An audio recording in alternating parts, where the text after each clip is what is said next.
तामुलपुराव सुबुं लांखारग्रानिफ्राय साब्रै गथ'साफोरखौ रैखाथि होदों।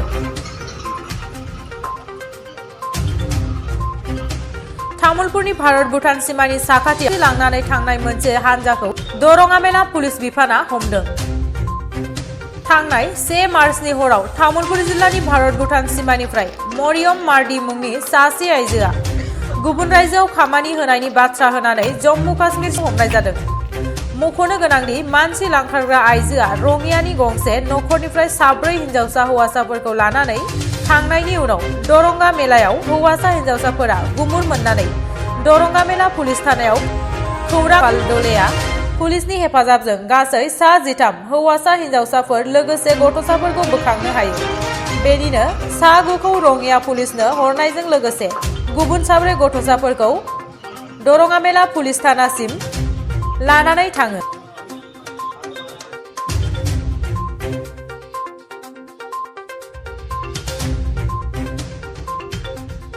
আমার যোৱা 1 মাৰ্চ 2022 তাৰিখে ইভিনিং প্ৰায় 7:30 মান বজাত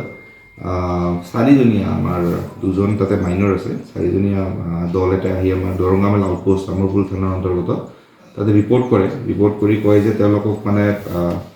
মানৱ প্ৰৱাহকাৰী এটা দলে তেওঁলোকক মানে প্ৰলোভন দি পেলাই বাহিৰলৈ লৈ যোৱাৰ কাৰণে চেষ্টা কৰিছিলে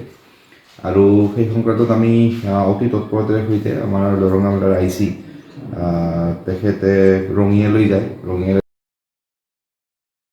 আহিছিলে তাতে তেওঁলোকে অপাৰেশ্যন কৰি আৰু 9জন মানে ভিকটিম তাতে তাৰ পৰা উদ্ধাৰ কৰিবলৈ সক্ষম হয়। সেইখিনিক আমাৰ পৰৱৰ্তী কালত ৰঙিয়া থানাত চমজাই দিয়া হয় আৰু এই গোটেই প্ৰচেছটোত এই মানৱ সৰবৰাহকাৰী যিটো দল আছে সেই দলটোৰ লগত জড়িত মৰিয়ম মাৰ্ডী 35 ইয়াৰ্ছ এগৰাকী লেডিক আমি ইতিমধ্যে কৰায়ত্ব কৰিছোঁ আৰু এই সংক্ৰান্তত আমাৰ Tamulpur police station case number 44/22 ৰুজু কৰা হৈছে গোচৰ এটা আৰু আমাৰ তদন্ত এতিয়া মানে অব্যাহত আছে। এইখিনি বস্তু আমাৰ তদন্তৰ আওতাত আনিম আমাৰ ইণ্টাৰভিউশ্যন চলি আছে পুলিচ কাষ্টডিত আমি লৈছোঁ সেইবিলাক আমাৰ তদন্তৰ চলি আছে আৰু গোটেইখিনি কথা আমাৰ মানে ডাইভাৰ্জ কৰোঁতে আমাৰ প্ৰব্লেম হয় ইনভেষ্টিগেশ্যনৰ পিছত ওলাব গোটেইখিনি বস্তু। আমি পুলিচ ডিপাৰ্টমেণ্টৰ ফালৰ পৰা তামুলপুৰ পুলিচৰ ফালৰ পৰা আমি বহুত ৰিচেণ্টলি ৰিকভাৰীও কৰা হৈছে ইয়াতে কিছুদিন আগতে আৰু 7জন শিশু অৰুণাচললৈ লৈ থকা অৱস্থাত আমি ৰিকভাৰ কৰিলোঁ আৰু এই সংক্ৰান্তত মানে আমাৰ এটা মাছ এৱাৰনেছ এটাৰ প্ৰয়োজন আছে যিটো আমি যিবিলাক চাহ বাগিচা চাহ বাগান এলেকা আছে সেই এলেকাবোৰত বা বিভিন্ন ধৰণৰ স্কুল